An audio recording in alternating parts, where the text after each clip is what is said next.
Okay. To start off, I'll give a little background on who we are. So, Nest is a nonprofit organization located in Binghamton that works with community partners to generate social, environmental, and economic justice and equity in the greater Binghamton area. As part of our mission, Nest strives to catalyze new initiatives as well as perform outreach and education to support the growth of a stronger and more resilient Southern tier. So as you can see on the right, we have many different programs, but today we'll just be focusing on HeatSmart Southern Tier. Okay, so here's a little overview of our presentation today. Feel free to put any questions that come up in the chat, or you can unmute at the end during our question and answer. But first, we'll start off with what is HeatSmart Southern Tier, then we'll go into why HeatSmart. We'll talk a bit about our HeatSmart technologies, such as weatherization and home energy assessments, also some heat pump technologies. We'll go over incentives and financing available. We'll talk about steps for participating. We'll talk a bit about our community solar project. And as I mentioned before, we'll have a question and answer at the end. So first off, what is HeatSmart Southern Tier? So this program is one of several NYSERDA campaigns that connects the public with local experts who offer clean energy technologies. NYSERDA is the New York State Energy Research and Development Authority, and they have several clean energy programs, and HeatSmart is just one of those. So they support communities across New York State in implementing community-based outreach and education programs for clean heating and cooling. HeatSmart Southern Tier specifically works to educate the local community on sustainable heating and cooling through webinars like this, and we also do tabling events over the weekends.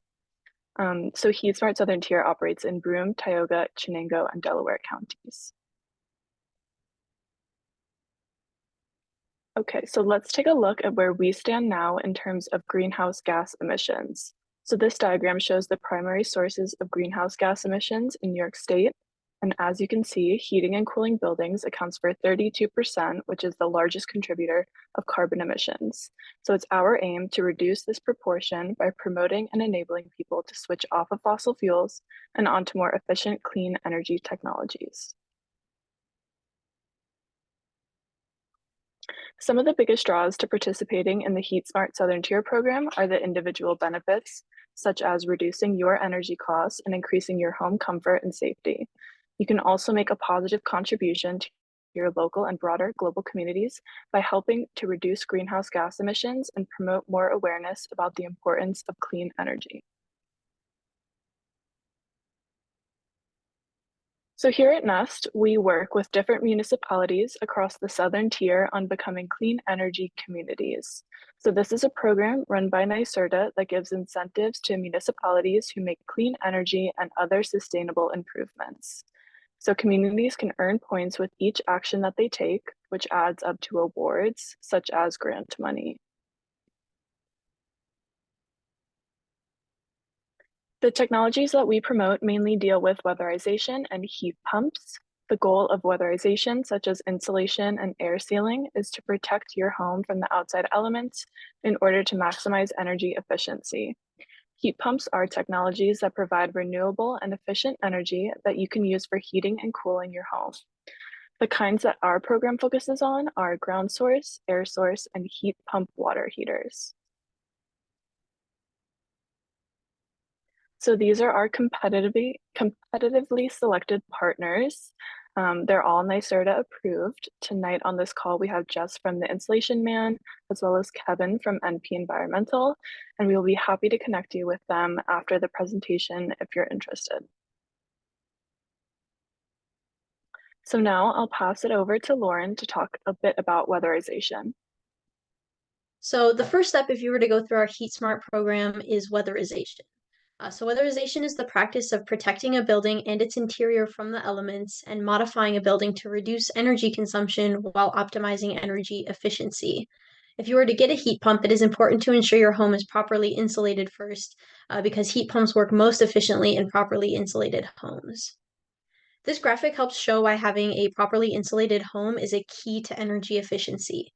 Leaks will tend to occur in areas of a home where insulation is lacking, which is why having a tighter seal around your home will save you from using and spending more on energy. The arrows throughout this house depict the most common places where there is air leakage.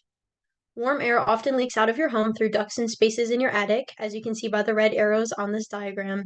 Outdoor air can also leak into your home through vents and spaces in your basement, as shown by the blue arrows. Weatherization combats these issues of air leakage. If you have concerns about temperature regulation, ventilation, air quality, or dealing with moisture problems, it might be a good idea to look into weatherizing your home anyways. So there are many benefits of weatherization, including increased home safety and home comfort. If your home is properly weatherized, it will reduce drafts, improve humidity control, improve indoor air quality, and reduce the risk of ice dams. Weatherization will also help reduce energy consumption and costs. So with a tightly sealed home, there's a lower chance that any heat will leak out of your home and that unwanted cool air will infiltrate your home in the winter. So overall, weatherization makes your home more comfortable to live in and more energy efficient. So now we will move on to an overview of heat pump technology. So heat pumps are an alternative system for heating and cooling your home. While traditional systems use fossil fuels, heat pumps use electricity and offer a more sustainable way to heat and cool your home. So you might be wondering how a heat pump works. This graphic does a pretty good job of providing a visual on how heat flows through this type of system. And if you have a refrigerator or an air conditioner, you already have this type of technology in your home. So there's heat all around us in the air and in the ground, even in the wintertime. And heat pumps work by transferring this heat into a space or out of it instead of burning fossil fuels to produce heat. Yeah, we can move on. So there are three types of heat pumps that we'll cover tonight, ground source, air source, and heat pump water heaters. Ground source heat pumps as well as heat pump water heaters can be used to heat domestic hot water. So ground source heat pumps are also known as geothermal. About 6 feet below the ground is a pretty stable temperature. Geothermal systems circulate fluid in pipes below the ground, and this transfers the warm energy from the ground into this fluid. Heat is then concentrated through electricity and compression and then circulated throughout your home. During the warmer months, it works in reverse, transferring the warm air in your home back into the ground. So as you can see, there are two different types of closed loop ground source heat pumps. There are horizontal loops and vertical loops. The horizontal loops tend to be more common as it's more affordable to install because the coils are closer to the surface and it requires less digging to install. But to know what type is best for you in your home, it is important to get an energy assessment first. There are many benefits of ground source heat pumps, including the positive effect on the environment, your energy bill, and your home. The system is very efficient in heating and cooling your home, which means lower energy bills. It's long lasting and it removes fossil fuels from your home and can also be used to heat water in addition to the rest of your home. The other type of heat pumps are air source heat pumps, which work similarly to ground source, but they take heat from the air and pump it into your home. These are typically a ductless system and do not require underground pipes like the ground source heat pumps do. This allows for easy and quick installation. Air source systems consist of one outdoor unit, which is linked to one or more units inside your home. And these units come in various styles, as you can see above, to fit different aesthetics and cost preferences. They operate similarly to an air conditioning unit, however, they can also run in reverse to provide heat in the winter. So similar to ground source heat pumps, air source heat pumps allow for energy savings. They also are very flexible because you do not have to replace your entire heating system if you don't want to. This allows for zone control in your home. You can get just one or two heat pumps and use them for just a couple of rooms. It also allows you to have air conditioning without ductwork and to maintain different temperatures in the different rooms of your home. You can also get a full heating system replacement if you would like, but it's not necessary. Lastly, these heat pumps are known to be very quiet. So the last technology that we will cover tonight are heat pump water heaters. The heat pump technology that we have been discussing can also be used to heat water. Heat pump water heaters are basically an electric water heater with an air source heat pump on top. They use indoor air to heat the water and usually have a backup system to meet high demands. I will now pass it over to April to talk about different incentives and financing options. Thank you, Lauren. So we're going to be going over some of the incentive and finances options. Finances are a large factor in people's interest and ability to pursue energy improvements. So this is going to be a general overview. One benefit of going through HeatSmart is the ability to talk with an installer partner about your unique financial situation. So that's an important thing to keep in mind. So first, let's take a look at the different rebates you can put towards these improvement projects. These rebates from NYSEG and the state can both reduce the cost of your project as long as the improvement qualifies with their criteria. All of NES's competitively selected partners have the correct certifications and can make sure your project has the right heating capacity so you don't have to worry. So as far as air source heat pumps goes, NYSEG offers $800 to $1,200 as a rebate. For low income households, there's a 100% federal rebate, up to $8,000. And then for moderate incomes, there is a 50% federal rebate up to $8,000. Oh, my apologies. I made a mistake here. For the air source heat pump, NYSEG offers $800 to $1,200 rebate per 10K BTU. For ground source heat pump, NYSEG offers a $1,500 rebate for 10K BTU. And then for heat pump water heaters, there is a $700 to $800 rebate.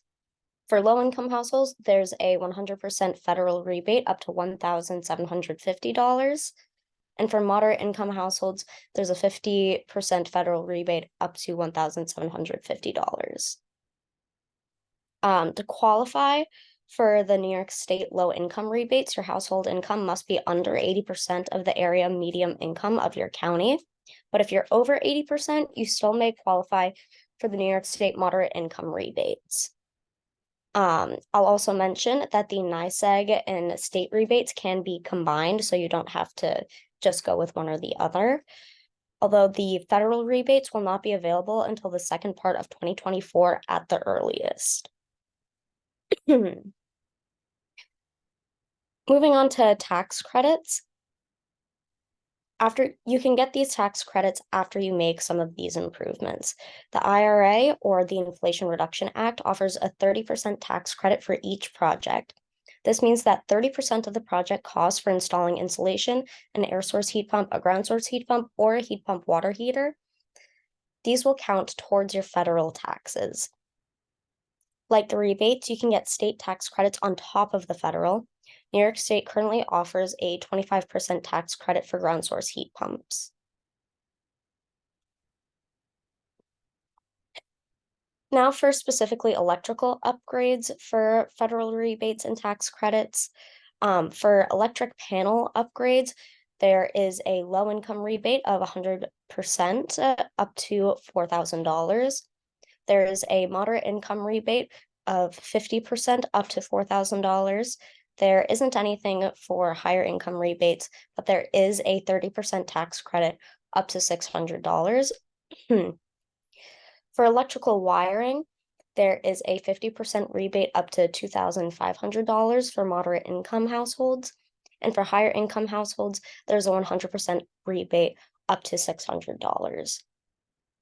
And like before, low income includes any household making less than 80% of the average median income for your county.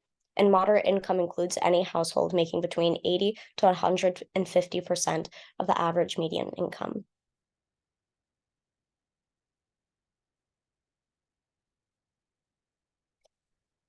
There are also many financing options when it comes to these projects that's offered by NYSERDA. NYSERDA offers 3 different loan options. The first, there's the Smart Energy Loan.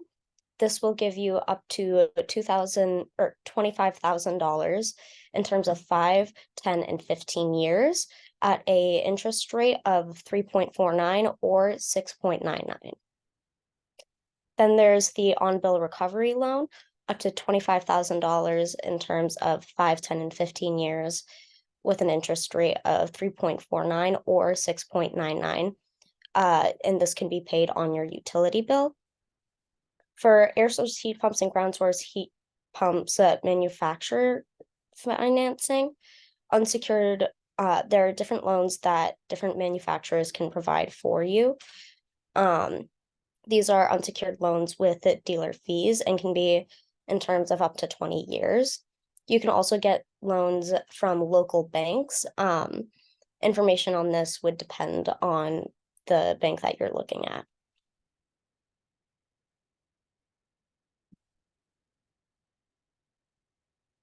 So then there's Empower Tier 1. If you make less than 60% of the gross median income, NYSERDA offers this is a NYSERDA program that offers no cost installations for those who qualify. This is up to $10,000 off project costs and can be used for heat pumps and weatherization. In order to qualify, again, you're going to need to be under 60% of the state median income, so not county like some of the other ones. You can also qualify if you reside in a geo-eligible location, meaning if your entire area makes, or their average median or average income is less than a certain amount, you may automatically qualify. But you must pay an investor-owned utility bill. And you can see this table on the right shows what the monthly income and annual income must be underneath according to household size.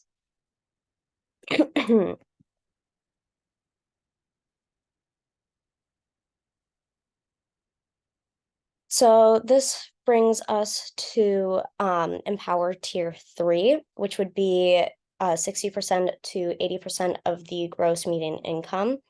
This is a NYSERDA program that provides funding to those who qualify with a discount of 50% off project costs.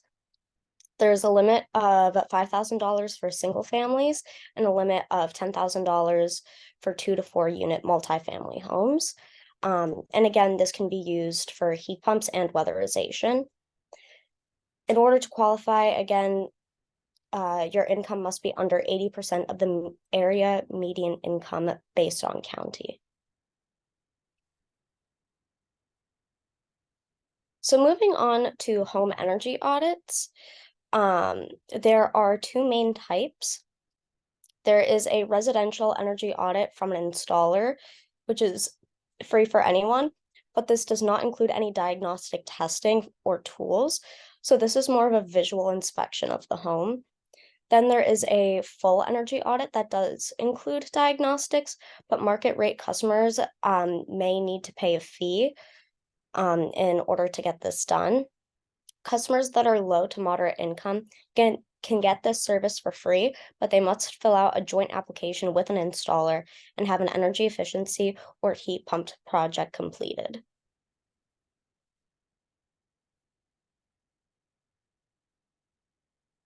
So if you're interested in anything we discussed tonight, these are the general steps you would need to take in order to participate in our HeatSmart program. First, you'd have to sign up for a home energy assessment or audit, and or sign up for a site assessment from a HeatSmart Southern Tier installer at newyorknest.org.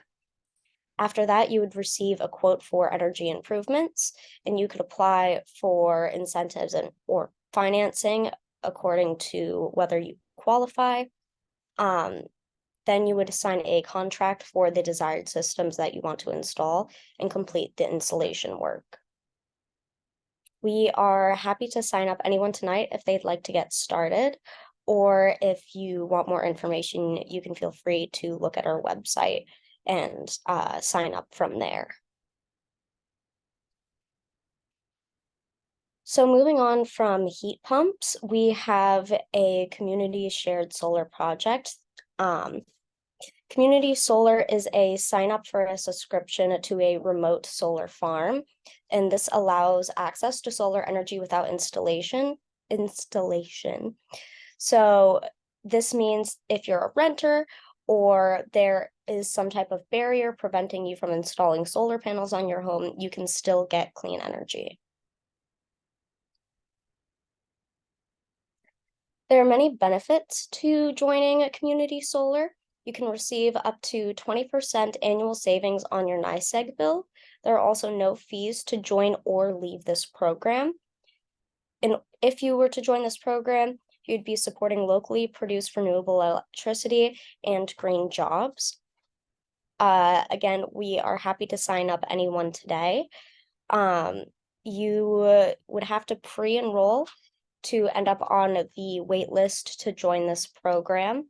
But once you reserve your spot, we would be able to let you know when you are put off of the wait list. You would have to be paying your own NYSEG bill, and your household income must be under 80% of the area median income based on your county of residence.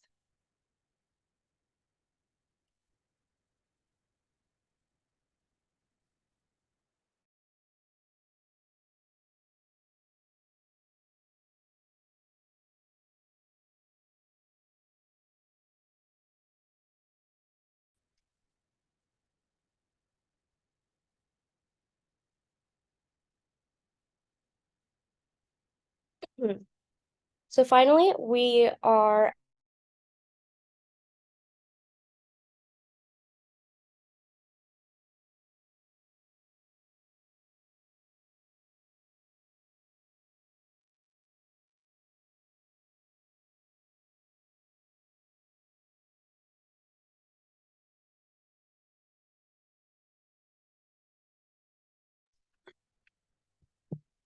So it seems like April's connection dropped. So I'm going to present this last slide. This is some general high-level information regarding electric vehicle credits. And I'm putting some information in the chat that's also going to be in the presentation, which we'll share with all registrants, because there's a lot of fine print with all of this, and you really need to check that as well as check with your tax professional. That being said, if you have a qualifying new electric vehicle, you can get a tax credit up to $7,500. This is income dependent, and there are price caps for particular vehicles. That is, if you're getting a Tesla Model S, or if you're getting a Ford EV, once the money for that particular vehicle is used up, then there are no more incentives available. The domestic manufacturing requirements rule out a great number of foreign cars, especially those from East Asia. As far as a used electric vehicle, it's a 30% tax credit up to $4,000. This has to be the first resale. It is also income dependent, and no vehicles sold for over $25,000 will qualify. So that's the final slide in our presentation. And at this point, we'll move to questions. So if you have a question, either raise your hand using the reaction button, or you can put a question in the chat and I'll read out the question, and either I or one of our installer partners will respond.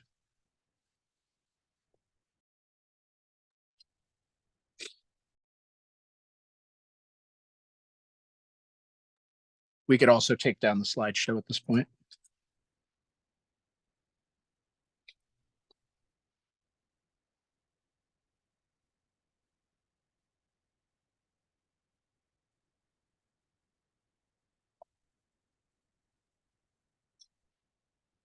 So while you are mulling over what questions you might have, I have a few that I generally ask to get things warmed up. And the first one I'm going to ask Jess Picard and her cat. Jess, could you walk us through what the process looks like should a person say, hey, I want to get an energy assessment on my house, and what that looks like going through to actually doing the work if that person were to choose to sign a contract? Yeah, so I mean, the process is pretty straight lined and easy. Um, as long as you haven't had an audit within the last 12 months, you're eligible for another for an audit. You can only get one a year. That's the only caveat to that. You can only have one a year. One As that's long paid as you're for by eligible. NYSERDA per year. Correct. Correct. And all it has to be is 365 calendar days. So, but if somebody calls me up and says that they're looking for an audit, it's just a matter of taking down the information. We have one paper for you to sign for us to be able to run the audit through NYSERDA. The guys, being the project managers, they'll come out, they'll take an assessment of the property and see what needs to be done, as far as insulation wise, to get your house up to where it should be. And then from there, once the contract is signed, it's just as simple as scheduling the work to be done. If you're somebody who's paying for your work, you have the ability to pick and choose through the contract. If there's multiple measures being offered, you can also ask for different alternatives if that's what you're looking for. We try to accommodate our customers and make it an easy job for everybody involved. Great, thanks. There's a question in the chat regarding what incentives are available in the state of Pennsylvania. I will own up that I'm having to go to my reliable dsireusa.org to see if there is anything, but there's a faster way to get this information. Let me ask our installer partners, are you aware of specific state level incentives in Pennsylvania for energy assessments, energy efficiency retrofits, or heat pump retrofits? I personally am not, but I can put this website in the chat as well. So why don't we start with Leah, then go to Kevin, and then go to Jess, if you are aware of any Pennsylvania incentives. Hi, all. This is Leah, Daily Electric. No, at this point, we are not aware of any Pennsylvania. We've been asked to come across the border a couple of times for projects, but at that time, we did not have any incentives available to us, and it was just a little bit too far for us to go.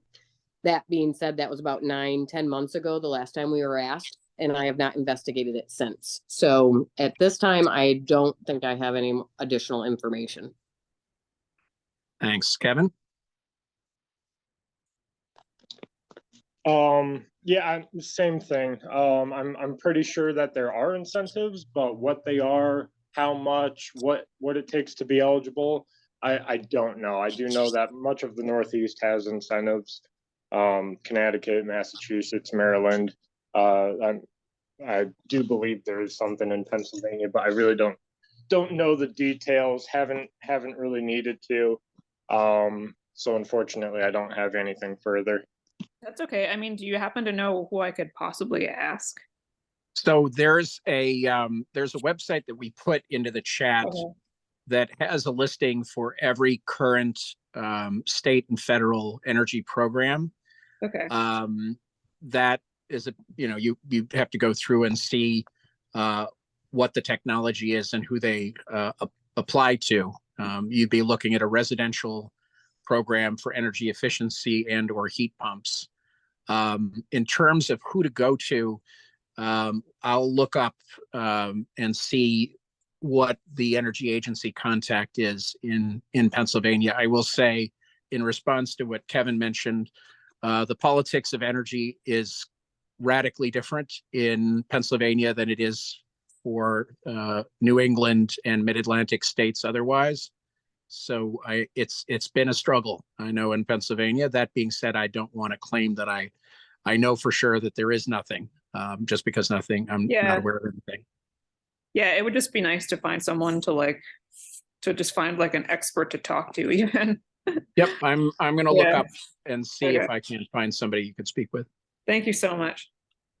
While I'm doing that, sorry, I just heard somebody speak up. Is there another question? Me. Nope, it's just me. So what I would actually tell you to do is to get a hold of like a home performance contractor somewhere down there in Pennsylvania. if there's state programs available, they're typically going to know what they are, and what kind of incentives there are. I know almost every state has a weatherization assistance program. So if you're somebody in the lower income category, there should be definitely something down there to help. I have looked up that information for uh, multiple different states. Pennsylvania, I don't think is one of them, but I do know that there are some kind of incentives down there in PA that you could take advantage of. Okay, thank you. And I'll also add that with the Inflation Reduction Act incentives, it's more likely that next year there's going to be more than there is this year. But I think Jess's suggestion is good advice. I will pop something in the chat in just a second. So while I'm doing that, are there other questions?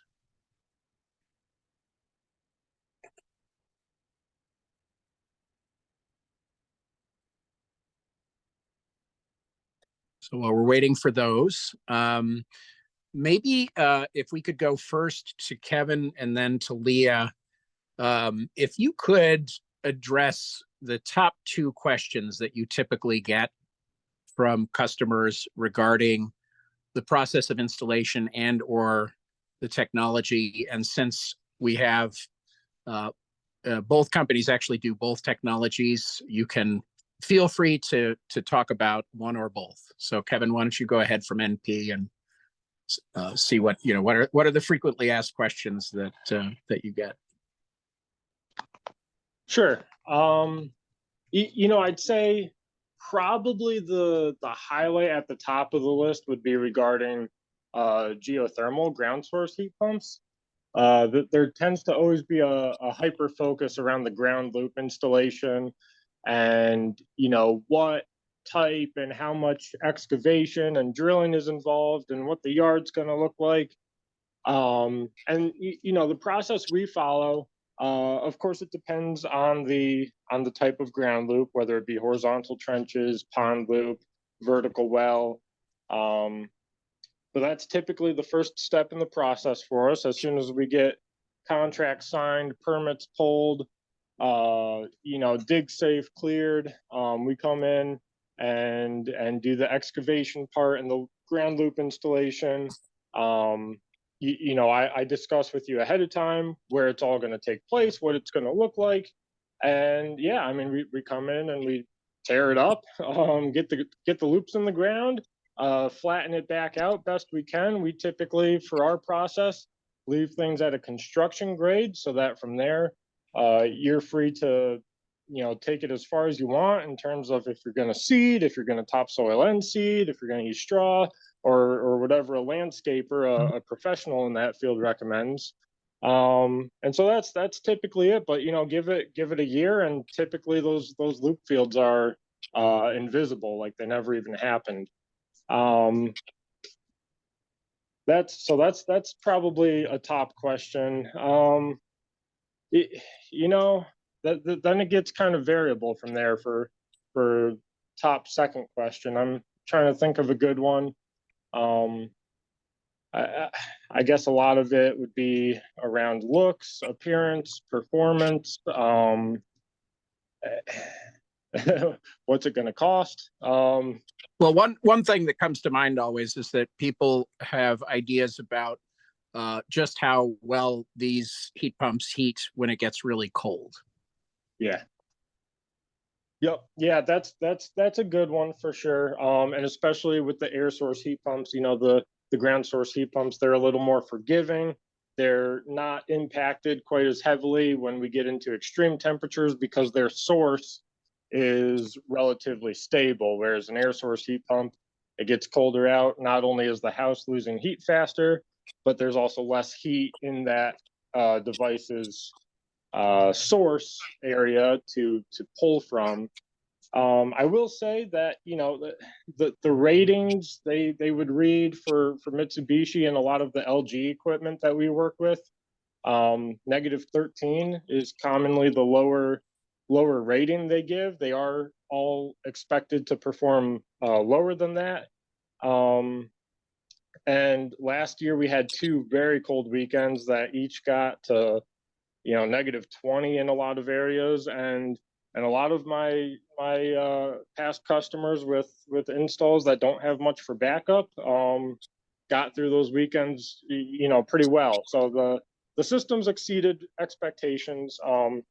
That said, I always suggest that if you have a wood stove, don't get rid of it, because it's the only thing that's going to work when the power goes out. So that's, yeah. Leah, if you want to take it from here.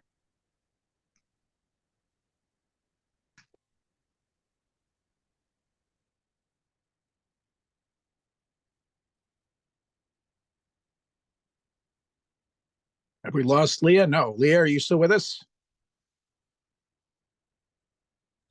Technical difficulties. I don't know how to use my phone when I'm on a Zoom. I'm so sorry. Okay, so I would piggyback on what he said. Most people do want to know more about like the geo loop fields and what is going to work for their area and stuff. But I'd say the second thing that I get asked the most, and the misconception is the hydronic systems, and that's like your boilers. And can we use geothermal if you have a boiler? And the answer is yes. And we can replace hot water baseboard heaters, we can replace radiators, we can do all that. It is a little bit more expensive, that is true, but a lot of people do like that kind of heat. They don't want blowing air on them and stuff. So there is that misconception that there's nothing out there for those people, but geothermal actually makes two different products for that. You can replace, or you can use a Samsung geothermal system that actually is much like the air source mini splits, but it's all geothermal based. So there's a lot of different technology out there nowadays that a lot of people just don't know about. And they're shocked that they could, oh, you mean I could just put like mini splits in every room and get rid of all this oil burner boiler? And I'm like, yep, we totally can do that. So realistically, I think that's probably one of the biggest things that we see is people with boilers don't think that they can have geo. And then cost, let's be real. Everybody wants to know what it costs, but a lot of the new construction we do, it's actually about the same price after all of the incentives and rebates as it is to put a furnace and air conditioner in. And we do a very comprehensive job of new construction of showing them that they actually are going to save money putting geo in over a traditional fossil fuel system. So it's a lot of education, as I'm sure everybody on this panel knows. Education is key. So if I can get in front of somebody, we can really get them the knowledge and the education that they need to make the best decision for their house. I think the one thing I would add for that is everything's theory until somebody who's qualified to assess your house comes to your house.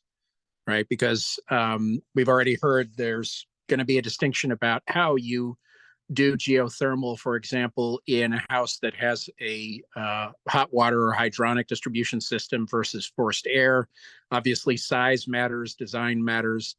And since the assessments don't cost you anything, it's really sort of like getting a checkup for your house. So it's definitely a thing I would recommend for anybody who owns a home at some point to do. Obviously, if your HVAC equipment is at the end of life or getting towards the end of life, you really should move on that.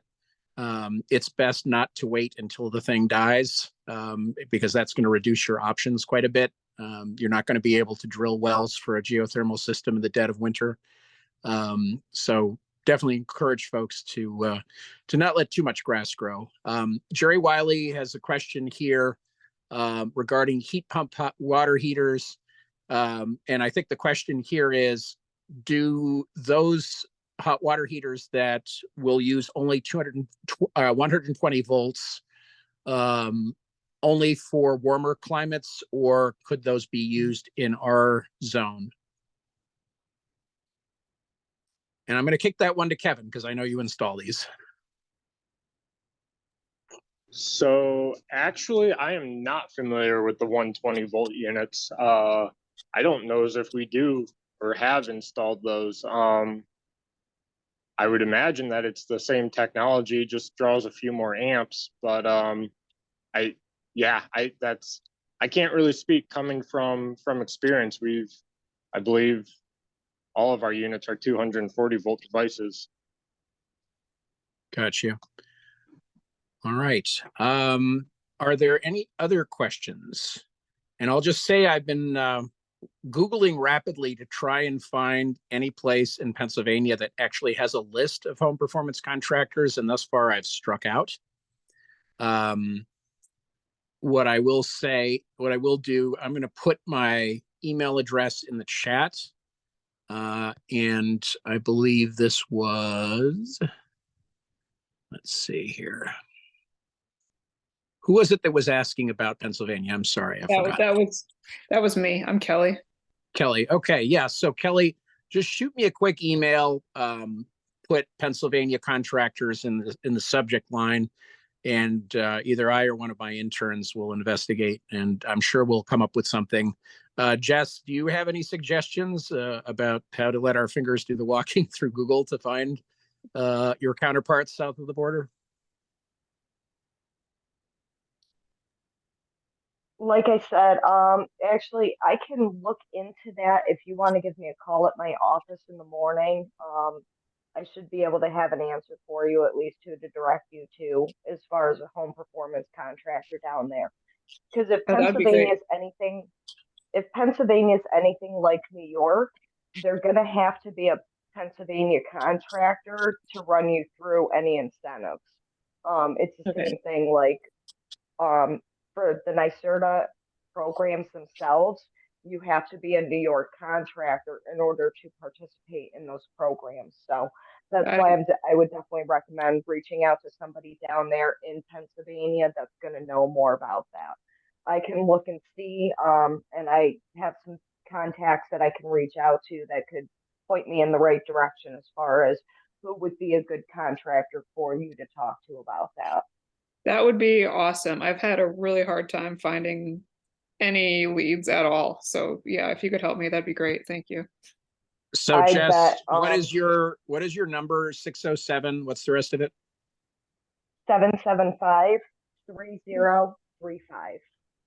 Okay, I just dropped that in the chat. So Jerry's got another question here regarding de-superheaters. De-superheaters are a feature that is available through geothermal often. And she asks, de-superheaters appear to be complex. Are there any other water heating methods that pair well with a ground source heat pump installation? And both Leah and Kevin can field that one. I can start. You know, there's probably 1,000,001 different ways to do you know, a higher level of efficiency for hot water. And I'm sure that probably contributes to the seemingly, you know, complexity nature of it. It's really not complex, but you do want to work with someone who's going to really kind of take a look at your specific situation. And I can actually, you know, I can speak from better experience here. For myself personally, I actually opted to not use a de-superheater, even though I have geothermal. I just have a standalone heat pump water heater. However, when I worked with my mother to get her to get a geothermal system for her, it was more appropriate to use a de-superheater with a buffer tank and a heat pump water heater for her system. So it depends on, you know, the number of people in the household, the patterns of usage, the I mean, the efficiency you're going for, the basement type. There's a lot of factors. I'd really suggest relying on a good contractor to work with you, and just talk about the options and lay them out simply for you. The de-superheater is definitely a good option. However, it may not be right in every every scenario. Where the heat pump water heater, same thing, good option, but not for every scenario. So finding the middle ground that's right for you is going to be what you want to do and explore. Leah, is there anything you'd like to add?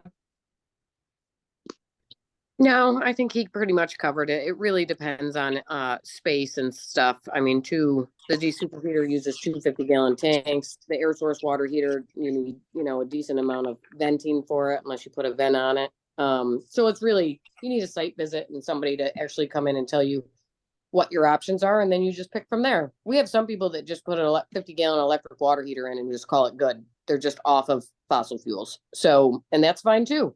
So it's really up to the customer.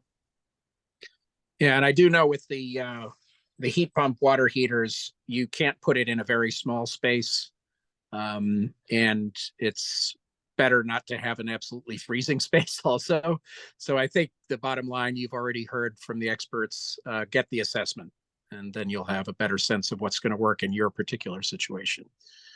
All right, we're getting a little bit close to the hour here, so I'll make one last call for any further questions. And if there are none, we'll wrap things up.